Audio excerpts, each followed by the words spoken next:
বন্দি জীবন আমি আর সহ্য করতে পারছি না। দিনে দিনে এদের অত্যাচার চরমে উঠেছে, কিন্তু আত্মহত্যার সব প্রচেষ্টা আমার ব্যর্থ হয়ে গেছে।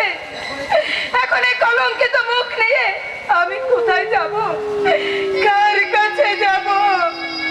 আমার এই প্রশস্ত বক্ষে ছাপিয়ে পড়বে, আমি তোমাকে আমার হৃদয় সিংহাসনের রানী করে রাখবো। শয়তান জানোয়ার, এক এক করে তুমি আমার সব কেড়ে নিয়েছো। বলো বলো জানোয়ার, আর কি চাও তুমি? তোমার সবটুকু মধু এখনো ফুরায়নি ডার্লিং, তাই তোমার সবটুকু মধু আমি আকণ্ঠে পান করতে বেরিয়ে যাও, চাই। বেরিয়ে যাও, বেরিয়ে যাও এখান থেকে বলছি। বেরিয়ে কোথায় যাব সুন্দরী? তুমি ছাড়া আমার আর কে আছে? তুমি তুমি আমার সব কেড়ে নিয়েছো, এবার দয়া করে আমাকে মুক্তি দাও। আমি কোথায় যাবি? পুলিশকে জানাতে নাকি দাদাদের কাছে? না, আমি কোথাও যাব না। ওই নদীর জলে চাপ দিয়ে আমি এই আত্মগ্লানি থেকে মুক্তি পেতে চাই। তাই কি কখনো হয় বাইরি? তুমি হলে আমার তিরূপের তাজ, তোমাকে হাতিয়ার করে যে আমাকে অনেক কাজ করতে হবে।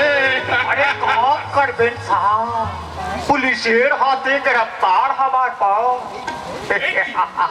কে তুমি? আমি আপনার পিতাজিকে দোস্ত আছি। তাহলে এখানে এলেন কেন? এখানকার ঠিকানায় বা আপনাকে কে দিল?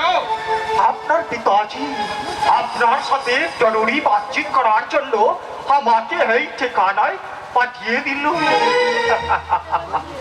জরুরি কথা?